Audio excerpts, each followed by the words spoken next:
Hello students, क्या हाल है आपके। उम्मीद करते हैं आप लोग खैरियत से होंगे। आज हम पढ़ने जा रहे हैं टाइप्स ऑफ वेक्टर्स। इसके बारे में मैंने एक पहले ही अपलोड किया था वीडियो, और उसमें हमने डिस्कस किया था आपका इक्वल वेक्टर्स और नेगेटिव ऑफ वेक्टर्स। अभी हम जो है पढ़ने जा रहे हैं टाइप्स, उसमें आपका है कोलिनियर वेक्टर्स एंड दूसरा जो है वो आपका है कोप्लेनर। ठीक है, तो उसके बारे में जानते हैं वो क्या है। चले जी, तो आप कोलिनियर जो है, कोलिनियर वेक्टर्स जो हैं वो दो किस्म है उसके। एक आपका है पैरेलल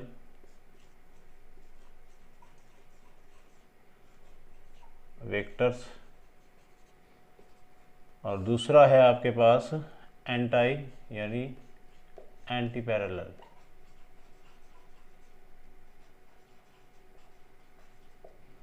ठीक है जी। अब यहाँ पर पैरेलल और एंटी पैरेलल दोनों जो है वो आपके कोलिनियर हैं। तो एक्चुअली कोलिनियर क्या है, ठीक है। अब कोलिनियर वेक्टर्स इस तरह के वेक्टर्स होते हैं जो एक ही लाइन पे हों, they lie on the same line. For example आपके पास एक लाइन है, ये लाइन सेगमेंट है, ठीक है जी। अब यहाँ पर कुछ आपके वेक्टर्स बना रहे हैं हम। ये आपका ए वेक्टर, ये आपका बी वेक्टर, ये आपका सी वेक्टर। तो अब आप देखें एक ही लाइन को रिप्रेजेंट कर रही है, तीनों वेक्टर्स जो है वो एक ही लाइन को रिप्रेजेंट कर रहे हैं। ठीक है जी। अच्छा, अब यहाँ पर आपने ये देखना है कि इनका डायरेक्शन देखें सेम है, तीनों का डायरेक्शन एक लाइन पे तो है। तो कोलिनियर की डेफिनेशन क्या है, those vectors which lie on same line. ठीक है जी, यानी वो एक ही लाइन को रिप्रेजेंट करें। तो यहाँ पर देखें आपके तीनों जो है वो वेक्टर्स एक ही लाइन पे हैं, जो अभी आपने लाइन ड्रॉ की थी उसी लाइन पे आ गए। और उसमें ख़ास बात यह है कि तीनों जो है वो क्या है, आपके सेम डायरेक्शन में है। तो जब वो सेम डायरेक्शन में हैं, ठीक है, सेम डायरेक्शन में हैं, तो उनके दरमियान एंगल क्या होगी, यानी इनके टेल और इसके टेल को अगर मिला दें तो इसके दरमियान क्या एंगल आएगी आपकी। दोनों एक ही लाइन पे हैं तो एंगल क्या आएगी आपकी, 0 डिग्री आएगी। थीटा क्या बनेगा इनके दरमियान, 0 डिग्री।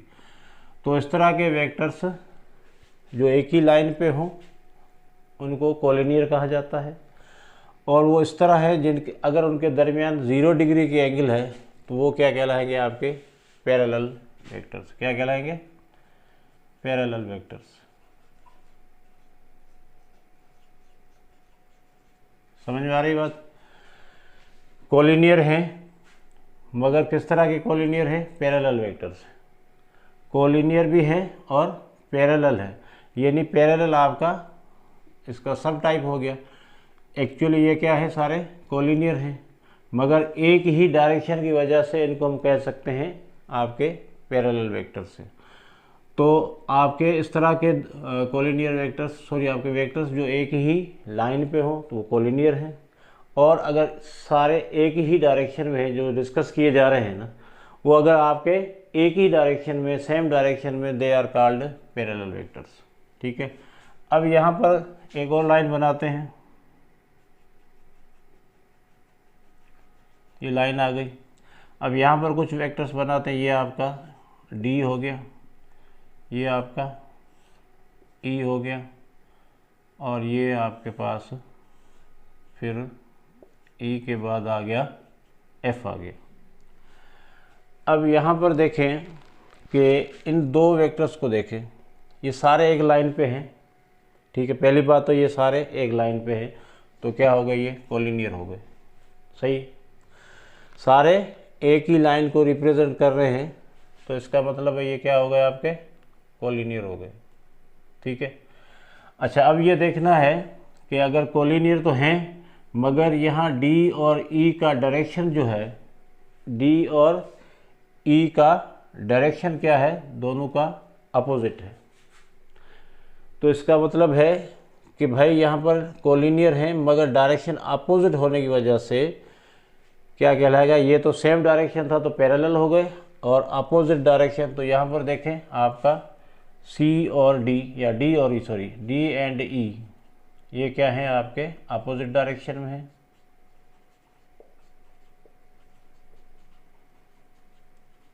मगर आपके कोलिनियर हैं,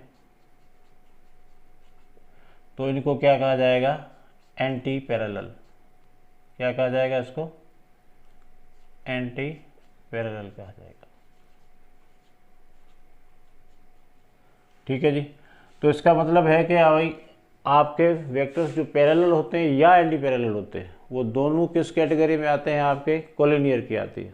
ठीक है ना, दोनों किस में आएंगे, आपके कोलिनियर वेक्टर्स की कैटेगरी में आएंगे, क्योंकि दोनों जो है वो लाइन एक पे ही होते हैं। अगर आप देखें यहाँ पर सेम डायरेक्शन में है तो लाइन एक ही को रिप्रेजेंट कर रही है। यहाँ पर ये दो वेक्टर्स देखें आपस में क्या हैं, आपके अपोजिट हैं, और ये दोनों अपोजिट हैं, तो हम कह सकते हैं ये और ये सेम डायरेक्शन में, तो ये आपके क्या हो जाएंगे पैरेलल, मगर ई और एफ क्या हो जाएंगे आपके एंटी पैरेलल। इस तरह डी और ई क्या हो जाएंगे आपके एंटी पैरेलल। ठीक है। अब यहाँ पर और भी आपको अगर देखें तो यहाँ पर क्या हो सकता है कि ए और डी को देखें, ए एंड डी दोनों का डायरेक्शन सेम है, तो ये क्या कहलाएंगे, कोलिनियर। एक लाइन पे आ सकते हैं ना, अभी भले किसी लाइन में पड़े मगर उनका डायरेक्शन सेम है, तो जिनका डायरेक्शन सेम होता है उसको हम कह सकते हैं कि भाई ये कोलिनियर हैं और पैरेलल भी है, कोलिनियर भी है और पैरेलल भी है। इसी तरह आपका देखें यहाँ पर आपका सी और एफ है, ये भी आपके पैरेलल है और कोलिनियर है। तो अब यहाँ पर ये नहीं होता कि भाई आपका कोई कहीं पर भी पड़ा हो तो आप उनको कोलिनियर नहीं कह सकते। अगर आप देखें वेक्टर्स का डायरेक्शन सेम है, ठीक है ना, अगर वेक्टर्स का डायरेक्शन सेम है और उसको हम पैरेलल वेक्टर्स कहेंगे तो वो हमेशा क्या होंगे, कोलिनियर होंगे। सही। अच्छा, दूसरी बात, अगर आपके दो वेक्टर्स हैं या दो से ज़्यादा वेक्टर्स हैं, वो एक दूसरे के अपोजिट हैं, यानी आपके ये हम कह सकते हैं इनके अगर मिला के देखें, टेल टेल से मिलाएंगे तो क्या एंगल आएगी, यानी डी और ई के दरमियान क्या एंगल बनेगी। देखो एक आपका इधर जा रहा है और एक आपका इधर जा रहा है, ठीक है ना, तो इनके दरमियान क्या एंगल बनेगी, 180 की बनेगी। तो जो एंटी पैरेलल वेक्टर्स होते हैं, ठीक है ना, ये क्या कहलाएंगे, एंटी पैरेलल।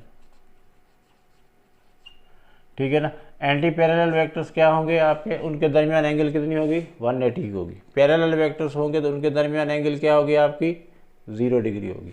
यानी यहाँ पर देखो ए और बी के दरमियान एंगल कौन सी है, 0 डिग्री।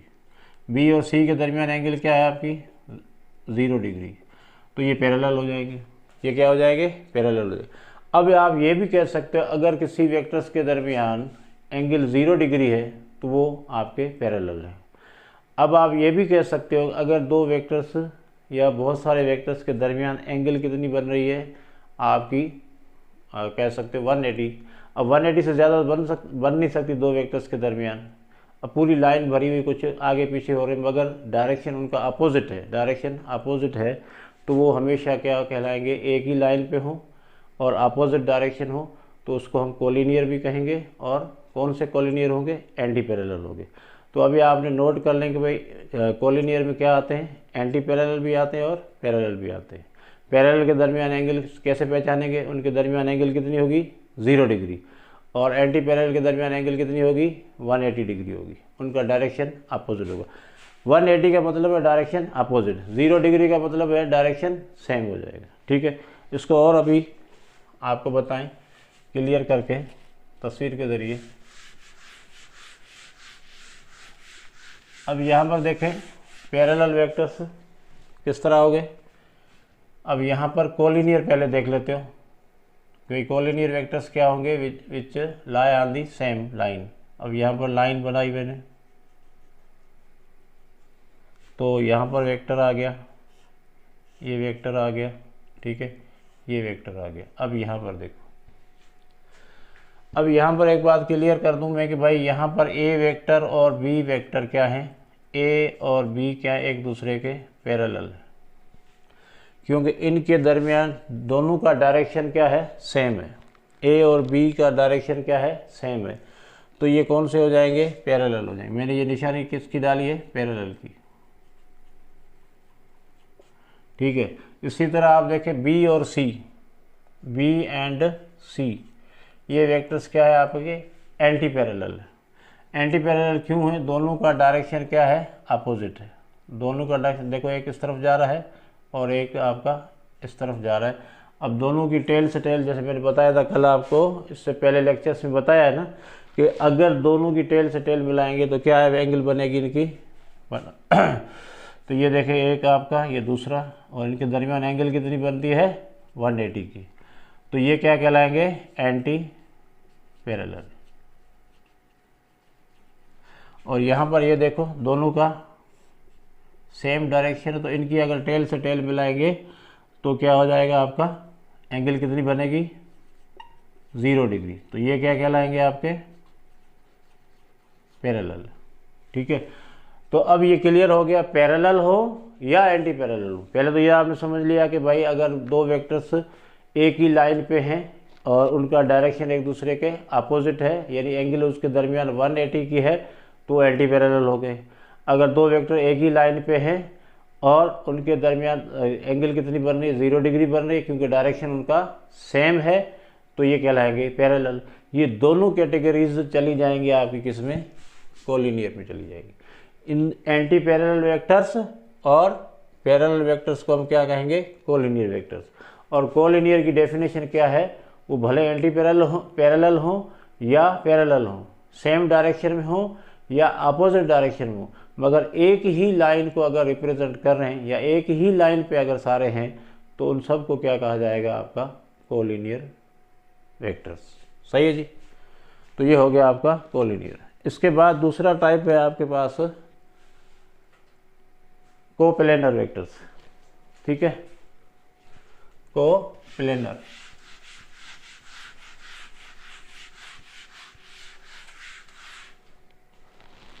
अब कोप्लेनर का मतलब क्या है, सेम प्लेन। को का मतलब होता है सेम इंग्लिश में,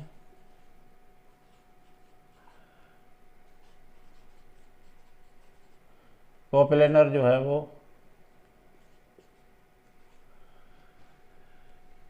vectors lie on same plane. एक ही प्लेन पे जो वेक्टर्स होते हैं उनको हम कहते हैं कोप्लेनर। अच्छा, प्लेन किसको कहते हैं, प्लेन कहा जाता है 2D को, यानी आपके दो आपके रेफरेंस एक्सेस हैं जहाँ कहीं भी मिले हुए हैं, तो इसको हम कहेंगे प्लेन। यानी XY प्लेन होता है, YZ प्लेन होता है, XZ आपका प्लेन होता है। कहीं पर भी 2D मिला दे, यानी 2 डायमेंशनल आपका अगर कोई सामने आपको कोई चीज़ नज़र आ रही है, ठीक, जिस तरह ये बोर्ड है आपके सामने, तो ये क्या है, आपका लेंथ और विड्थ में है, तो ये क्या हो जाएगा, आपका कोप्लेनर, सॉरी आपका प्लेन हो जाएगा। इसी तरह आप ये जो आप मेरा हाथ नज़र आ रहा है आपको, ये एक प्लेन है। इसी तरह आप कहीं कमरे में हैं तो हर दीवार उसकी एक प्लेन हो जाएगी, ठीक है ना।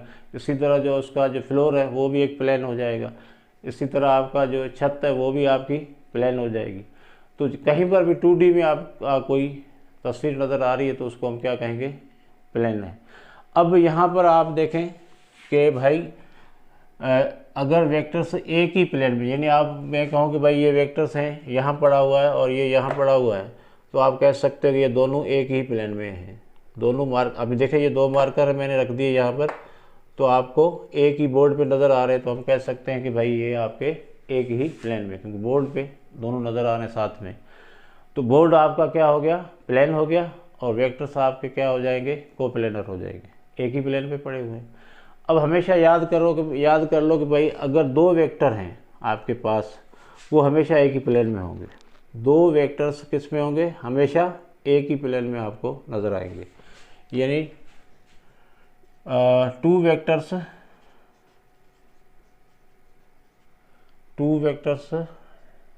lie always in same plane. ठीक है ना, क्योंकि हमने ज़ाहिर है अब एक वेक्टर तो आप नहीं करोगे भाई, कहीं पर भी आपने वेक्टर्स का सम वगैरह करना है, प्रोडक्ट करना है, तो आपको दो वेक्टर्स लेने पड़ते हैं कम से कम। तो वहाँ से आपका जो है वो हमेशा एक ही प्लेन में नज़र आएंगे। ठीक है ना, जिस तरह आप देखें, अब इसको आप यहाँ पर बोर्ड पे देख लें, इस तरह देख लें या इस तरह देख लें, इस तरह देख लें, ये आपको हमेशा एक ही प्लेन में आपको नज़र आएंगे, हमेशा के लिए एक ही प्लेन में। तो दो वेक्टर्स हमेशा एक प्लेन में, और जो तीन वेक्टर है वो आपके हो सकता है एक ही प्लेन में हो। Three vectors may or may not be on same plane।